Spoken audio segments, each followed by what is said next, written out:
ನಮಗೆ ತುಂಬ ಸ್ಟ್ರೆಸ್ ಆದಾಗ ಏನು ಮಾಡಬೇಕು ಅಂತ ತುಂಬ ಜನ ಕೇಳ್ತಾ ಇರ್ತಾರೆ. ಸೊ ಈ ಸ್ಟ್ರೆಸ್ ಏನಕ್ಕಾಗುತ್ತೆ ಅಂತ ನಾವು ತಿಳ್ಕೊಬೇಕು. ಸ್ಟ್ರೆಸ್ಗೆ ಮುಖ್ಯವಾದ ಕಾರಣ ಏನಂದರೆ, ನಮ್ಮ ದೇಹ ಇಲ್ಲಿದ್ದರೆ ಮನಸ್ಸು ಬೇರೆ ಕಡೆ ಇರುತ್ತೆ. ಓಕೆ, ಸೊ ಇಲ್ಲಿ ನಾವು ಕೂತಿರ್ತೀವಿ, ಏನೋ ಒಂದು ಕೆಲಸ ಮಾಡ್ತಾ ಇರ್ತೀವಿ, ಆದರೆ ಮನಸ್ಸು ಎಲ್ಲೆಲ್ಲೋ ಹೋಗಿರುತ್ತೆ.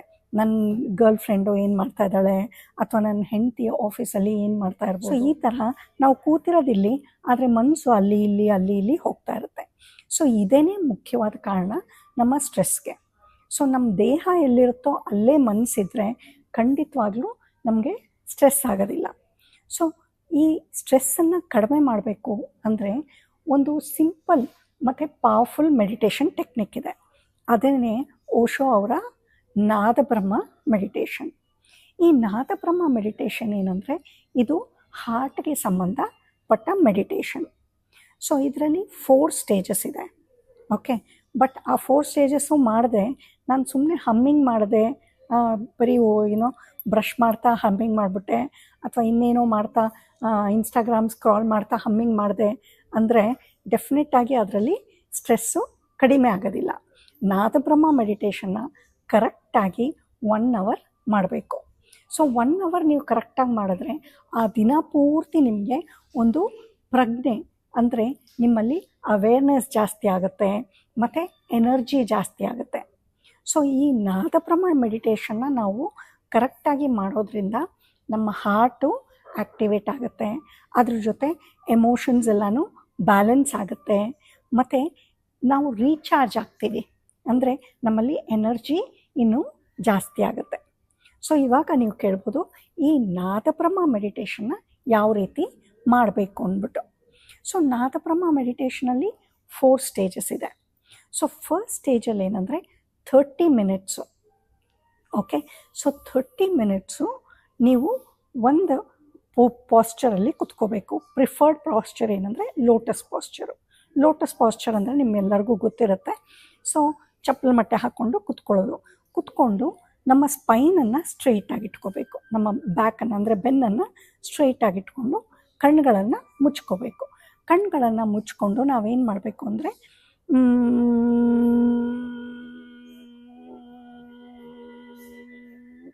ಅಂತ ಜೇಂಕಾರ ಮಾಡೋದಕ್ಕೆ ಶುರು ಮಾಡಬೇಕು. ಸೊ ಹನಿ ಬೀಸ್ ಗೊತ್ತಲ್ಲ, ಜೇಂಕಾರ ಮಾಡುತ್ತೆ ಅಂತ. ಅದೇ ರೀತಿ 30 ನಿಮಿಷ ನಾವೇನು ಮಾಡಬೇಕು, ಜೇಂಕಾರ ಮಾಡಬೇಕು. ಸೊ ಜೇಂಕಾರ ಮಾಡುವಾಗ ನಾವು ಲೋಟಸ್ ಪಾಸ್ಚರಲ್ಲಿ ಕೂತ್ಕೊಂಡು ಸ್ಪೈನನ್ನು ಸ್ಟ್ರೈಟಾಗಿ ಇಟ್ಕೊಂಡು ಕಣ್ಗಳನ್ನು ಮುಚ್ಕೊಂಡು ಜೇಂಕಾರ ಮಾಡಬೇಕು. ಈ ಜೇಂಕಾರ ಮಾಡುವಾಗ ಒಂದು ಮುಖ್ಯವಾದ ಪಾಯಿಂಟ್ ಏನಂದರೆ, ನಾವು ಆ ಜೇಂಕಾರನ ನಾವೇ ಅದನ್ನು ಕೇಳಿಸ್ಕೋಬೇಕು, ನಂಬರ್ 1.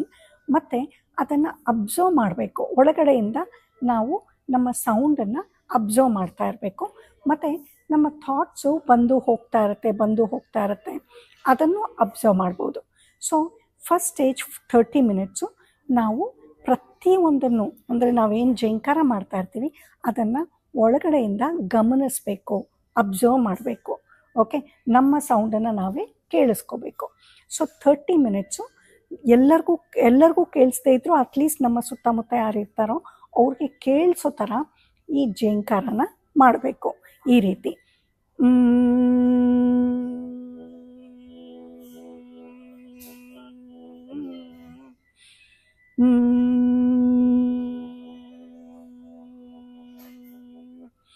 ಈ ರೀತಿ 30 ನಿಮಿಷ ಮಾಡಬೇಕು.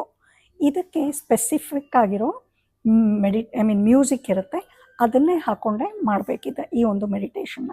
ಸೊ 30 ಮಿನಿಟ್ಸ್ ಆದಮೇಲೆ ಮ್ಯೂಸಿಕ್ ಚೇಂಜ್ ಆಗುತ್ತೆ, ಅಂದರೆ ಸೆಕೆಂಡ್ ಸ್ಟೇಜ್ಗೆ ಹೋಗುತ್ತೆ. ಈ ಸೆಕೆಂಡ್ ಸ್ಟೇಜ್ ಏನಂದರೆ 2 ಪಾರ್ಟ್ಸ್ ಆಗಿ ಡಿವೈಡ್ ಮಾಡ್ಬೋದು. ಸೊ ಫಸ್ಟ್ ಪಾರ್ಟಲ್ಲಿ ಏನಂದರೆ, ನಾವು ನಮ್ಮ ಅಂಗೈ ಅಂದರೆ ಪಾಮ್ಸ್ನ ನಮ್ಮ ಹೊಟ್ಟೆ ಭಾಗದ ಹತ್ರ ತೊಗೊಂಡು ಹೋಗಬೇಕು, ಅಂದರೆ ನೇವಲ್ ಸೆಂಟರ್ ಹತ್ರ ತೊಗೊಂಡು ಹೋಗಿ ಅದನ್ನು ಮುಂದಕ್ಕೆ ತೊಗೊಂಡು ಹೋಗಿ ಈ ರೀತಿ ವರ್ತುಲಾಕಾರದಲ್ಲಿ ರೊಟೇಟ್ ಮಾಡಬೇಕು ಅನ್ನೋದಕ್ಕಿಂತ ಮುಖ್ಯವಾಗಿ ಈ ಮೂಮೆಂಟ್ಸ್ನ ನಾವು ಅಲೌ ಮಾಡಬೇಕು. ಅದಕ್ಕಾಗಿ ಅದರಷ್ಟಕ್ಕೆ ಅದೇನೇ ಮೂವ್ ಆಗ್ತಾ ಇರುತ್ತೆ. ಬಿಕಾಸ್ ಫಸ್ಟ್ ಸ್ಟೇಜಲ್ಲಿ ನಾವು ಹಮ್ಮಿಂಗ್ ಮಾಡಿರ್ತೀವಿ, ಸೆಕೆಂಡ್ ಸ್ಟೇಜಲ್ಲಿ ನಾವು ಈ ಕೈಗಳನ್ನು ನಮ್ಮ ಹೊಕ್ಕಳ ಭಾಗದ ಹತ್ರ ತೊಗೊಂಡು ಈ ರೀತಿ ನಾವು ಸುಮ್ಮನೆ ಒಂದು ಇನಿಷಿಯೇಟ್ ಮಾಡಿದ್ರೆ ಈ ಮೂಮೆಂಟ್ಸ್ನ, ಅದಾಗದೇ ಸ್ಲೋ ಆಗಿ ಮೂವ್ ಆಗ್ತಾ ಹೋಗುತ್ತೆ. ಸೊ ಮೂಮೆಂಟ್ಸು ತುಂಬ ಸ್ಲೋ ಆಗಿರಬೇಕು. ಮತ್ತು ಈ ರೀತಿ ಮಾಡುವಾಗ ನಾವು ಏನನ್ನು ಭಾವಿಸ್ಬೇಕು ಅಂದರೆ, ನಮ್ಮ ಅಂಗೈಯಿಂದ ಶಕ್ತಿ ಹೊರಗಡೆ ಹೋಗ್ತಾ ಇದೆ ಅಂತ ಭಾವಿಸ್ಬೇಕು. ಸೊ ಇದು ಸೆಕೆಂಡ್ ಸ್ಟೇಜ್ನ ಫಸ್ಟ್ ಪಾರ್ಟ್. ಸೊ ಸೆಕೆಂಡ್ ಸ್ಟೇಜ್ನ ಸೆಕೆಂಡ್ ಪಾರ್ಟ್ ಏನಂದರೆ, 7.5 ಮಿನಿಟ್ಸ್ ಆದಮೇಲೆ ಮ್ಯೂಸಿಕ್ ಚೇಂಜ್ ಆಗುತ್ತೆ. ಆಗ ನೀವೇನು ಮಾಡಬೇಕಂದ್ರೆ, ನಿಮ್ಮ ಪಾದ ನಿಮ್ಮ ಅಂಗೈನ ಹೊಟ್ಟೆ ಭಾಗದ ಹತ್ರ ಈ ರೀತಿ ಫಸ್ಟ್ ಪಾರ್ಟಲ್ಲಿ ಹೀಗೆ ಇಟ್ಕೊಂಡಿರ್ತೀರ, ಅಂದರೆ ಅಂಗೈ ಮೇಲ್ಭಾಗ ಆಗಿರುತ್ತೆ. ಈಗ ಅಂಗೈ ಕೆಳಭಾಗ ಮಾಡಿಕೊಂಡು ಹಿಂದೆ ಹೋಗಿ ಈ ರೀತಿ ವರ್ತುಲಾಕಾರವಾಗಿ ನಿಮ್ಮ ಅಂಗೈನ ಮೂವ್ ಮಾಡ್ಕೊಂಡು ಬರಬೇಕು. ಸೊ ಈ ರೀತಿ ಮಾಡುವಾಗ ಏನಂದರೆ, you should feel as if you are taking the energy from the cosmos. ಅಂದರೆ ಬ್ರಹ್ಮಾಂಡದಿಂದ ನೀವು ಎನರ್ಜಿನ, ಅಂದರೆ ಶಕ್ತಿನ ನಿಮ್ಮೊಳಗಡೆ ತಗೊಳ್ತಾ ಇದ್ದೀರಾ ಅಂತ ಭಾವಿಸ್ಬೇಕು. ಸೊ ಇದು ಸೆಕೆಂಡ್ ಸ್ಟೇಜು. ಥರ್ಡ್ ಸ್ಟೇಜಲ್ಲಿ ಏನಂದರೆ, ನೀವು ಇದಕ್ಕೆ ನಿಂತ್ಕೋಬೋದು ಅಥವಾ ಕುತ್ಕೋಬೋದು ಅಥವಾ ಇದು ನೆಲದ ಮೇಲೆ ಮಲ್ಕೋಬೋದು. ಬಟ್ ನೀವು ಯಾವುದಾದ್ರೂ ಒಂದು ಪಾಸ್ಚರ್ನ ನೀವು ಡಿಸೈಡ್ ಮಾಡಿಕೊಂಡು ಥರ್ಡ್ ಸ್ಟೇಜಲ್ಲಿ 15 ಮಿನಿಟ್ಸು ನೀವು ಅದೇ ಪೊಸಿಷನಲ್ಲಿ ಇರಬೇಕು. ಫಾರ್ ಎಕ್ಸಾಂಪಲ್, ನೀವು ಕುತ್ಕೊಳ್ಬೇಕು ಅಂತ ಡಿಸೈಡ್ ಮಾಡ್ತೀರಾ. ಕುತ್ಕೊಂಡೇ ಎದ್ಬಿಡಿ, ಸ್ಟ್ಯಾಚು ಥರ ಕುತ್ಕೊಂಡೇ ಇರಬೇಕು. ಅಥವಾ ನೀವು ನಿಂತ್ಕೊಂಡಿದ್ದೀರಾ ಅಂದರೆ ನಿಂತ್ಕೊಂಡೇ ಇರಬೇಕು ಸೆಕೆಂಡ್ ಸ್ಟೇಜ್ ಪೂರ್ತಿ. ಓಕೆ, ಅಥವಾ ನೀವು ಲೈ ಡೌನ್ ಮಾಡಿದ್ದೀರಾ ಅಂದರೆ ಲೈ ಡೌನಲ್ಲಿ ಪಾಸ್ಚರಲ್ಲೇ ಇರಬೇಕು. ಬಟ್ ದೇಹ ಏನಂದರೆ ಸ್ಥಿರವಾಗಿರಬೇಕು. ಸೊ ಒಂಚೂರು ಆ ಕಡೆ ಈ ಕಡೆ ಅಲ್ಲಾಡಬಾರ್ದು. ಆವಾಗ ಏನಾಗುತ್ತೆ, ನಿಮ್ಮ ಎನರ್ಜಿ ಏನು ಬಿಲ್ಡ್ ಆಗಿತ್ತು, ನೀವು ಫಸ್ಟ್ ಸ್ಟೇಜಲ್ಲಿ ಹಮ್ಮಿಂಗ್ ಮಾಡಿರ್ತೀರ, ಸೆಕೆಂಡ್ ಸ್ಟೇಜಲ್ಲಿ ನಿಮ್ಮ ಶಕ್ತಿಯನ್ನು ಬ್ರಹ್ಮಾಂಡಕ್ಕೆ ಕೊಟ್ಟಿರ್ತೀರ, ಆಮೇಲೆ ಬ್ರಹ್ಮಾಂಡದಿಂದ ಶಕ್ತಿನ ತಗೊಂಡಿರ್ತೀರ. ಸೊ ಈ ರೀತಿ ಮಾಡೋದ್ರಿಂದ ಏನಾಗುತ್ತೆ, ತುಂಬಾ ಸೈಲೆನ್ಸ್ ಇರುತ್ತೆ ನಮ್ಮ ದೇಹದಲ್ಲಿ ಮತ್ತು ಎನರ್ಜಿ ಜನ್ರೇಟ್ ಆಗಿರುತ್ತೆ. ಸೊ ನೀವು ಯಾವಾಗ ಥರ್ಡ್ ಸ್ಟೇಜಲ್ಲಿ ಇಲ್ಲ ಸ್ಟ್ಯಾಚು ಥರ ಕುತ್ಕೋತೀರಾ ಅಥವಾ ನಿಂತ್ಕೋತೀರಾ, ಆಗ ಆ ಎನರ್ಜಿ ಎಲ್ಲನೂ ಸಹಸ್ರಾರ ಕಡೆಗೆ ಮೂವ್ ಆಗೋದಕ್ಕೆ ಶುರು ಆಗುತ್ತೆ. ಮತ್ತು ನಿಮ್ಮಲ್ಲಿ ಒಂದು ಡೀಪ್ ಸೈಲೆನ್ಸು ಬಿಲ್ಡ್ ಆಗುತ್ತೆ. ಸೊ ಈ ಥರ್ಡ್ ಸ್ಟೇಜಲ್ಲಿ ಏನಂದರೆ ನಾದ ಬ್ರಹ್ಮ ಅಂತ ಹೇಳೋದು. ಅಂದರೆ ನಿಮ್ಮಲ್ಲಿ ಯಾವಾಗ ಸೈಲೆನ್ಸ್ ಜಾಸ್ತಿ ಆಗುತ್ತೋ ಆಗ ನಿಮಗೆ ಸುತ್ತಮುತ್ತ ಶಬ್ದಗಳೆಲ್ಲನೂ ಇನ್ನೂ ಕ್ಲಿಯರಾಗಿ ಮತ್ತು ದೂರದ ಸೌಂಡ್ಗಳೆಲ್ಲನೂ ಚೆನ್ನಾಗಿ ಕೇಳಿಸೋದಕ್ಕೆ ಶುರು ಆಗುತ್ತೆ.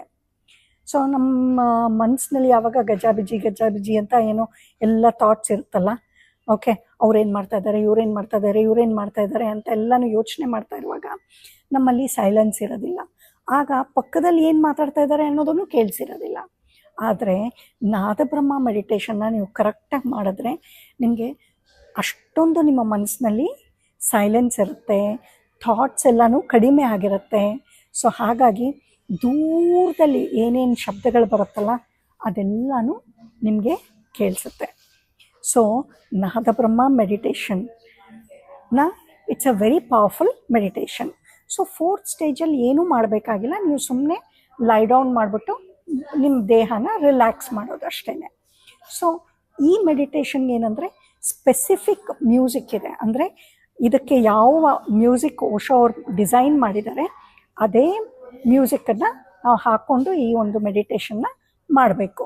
ಸೊ ಅದು ನಿಮಗೆ ಫ್ರೀಯಾಗಿ ಸಿಗುತ್ತೆ. ಆ ಮ್ಯೂಸಿಕ್ಗೆ ಲಿಂಕನ್ನು ಕೆಳಗಡೆ ನಾವು ಕೊಟ್ಟಿರ್ತೀವಿ. ಸೊ ಅಲ್ಲಿಂದ ನೀವು ಡೌನ್ಲೋಡ್ ಮಾಡಿಕೊಂಡು ಈ ಮೆಡಿಟೇಷನ್ನ ಮಾಡ್ಬೋದು. ಸೊ ನಾದಬ್ರಹ್ಮ ಮೆಡಿಟೇಷನ್ ಅಂದರೆ ಹಮ್ಮಿಂಗ್ ಮೆಡಿಟೇಷನ್. ಸೊ ಹಮ್ಮಿಂಗ್ ಅಂದಿದ ತಕ್ಷಣ ನಾನು ಎಲ್ಲೆಲ್ಲೋ ಕೂತ್ಕೊಂಡು ಬ್ರಷ್ ಮಾಡಿಬಿಡ್ತೀನಿ ಅಥವಾ ಇನ್ಸ್ಟಾಗ್ರಾಮ್ ನೋಡ್ತಾ ಹಮ್ಮಿಂಗ್ ಮಾಡಿಬಿಡ್ತೀನಿ ಅಂದರೆ ಅದರಿಂದ ಏನೂ ಯೂಸ್ ಆಗೋದಿಲ್ಲ. ಸೊ ಹಮ್ಮಿಂಗ್ ಮೆಡಿಟೇಷನ್ ಅಂದರೆ ನಾದಬ್ರಹ್ಮ ಮೆಡಿಟೇಷನ್ ನಿಮಗೆ ತುಂಬಾ ಬೆನಿಫಿಷಿಯಲ್ ಆಗಬೇಕು ಅಂದರೆ ನೀವು 1 hour ಕರೆಕ್ಟಾಗಿ ಮಾಡಬೇಕು. ಓಕೆ, ಅದೇ ಮ್ಯೂಸಿಕ್ಕನ್ನು ಹಾಕ್ಕೊಂಡು ನೀವು ಮಾಡಬೇಕು. ಓಕೆ, ಸೊ ಈ ನಾದಬ್ರಹ್ಮ ಮೆಡಿಟೇಷನ್ನ ನಾವು 3 ದಿನದ ರೆಸಿಡೆನ್ಷಿಯಲ್ ಓಶೋ ಮೆಡಿಟೇಷನ್ ಕ್ಯಾಂಪಲ್ಲಿ ನಾವು ಯೂಶ್ವಲಿ ಮಾಡಿಸ್ತಾ ಇರ್ತೀವಿ. ಸೊ ಈ 3 days ಮೆಡಿಟೇಷನ್ ಕ್ಯಾಂಪ್ ಡೀಟೇಲ್ಸ್ ಏನಾದ್ರು ಬೇಕಾದರೆ ಅದನ್ನು ನಾವು ಲಿಂಕಲ್ಲಿ ಕೊಟ್ಟಿರ್ತೀವಿ ಅಥವಾ ಫೋನ್ ನಂಬರ್ ಕೊಟ್ಟಿರ್ತೀವಿ. ನೀವು ಫೋನ್ ಮಾಡಿ ವಿಚಾರಿಸ್ಬೋದು ಯಾವಾಗ ಈ 3 ಡೇಸ್ ಕ್ಯಾಂಪ್ ಇರುತ್ತೆ ಅಂದ್ಬಿಟ್ಟು. ಸೊ ದಟ್ ನೀವು ಅಲ್ಲಿ ಬಂದು ಎಲ್ಲರ ಜೊತೆ ಅಂದರೆ ಗ್ರೂಪಲ್ಲಿ ಯಾವಾಗ ಮಾಡ್ತೀರೋ ಆವಾಗ ನಿಮಗೆ ಇನ್ನೂ ಎನರ್ಜಿ ಜಾಸ್ತಿ ಆಗುತ್ತೆ. ಮತ್ತು ಇದನ್ನು ನೀವಿನ್ನೂ ಕರೆಕ್ಟಾಗಿ ಕಲ್ತ್ಕೊಂಡು ಕರೆಕ್ಟಾಗಿ ಮಾಡೋದಕ್ಕೆ ಯೂಸ್ ಆಗುತ್ತೆ.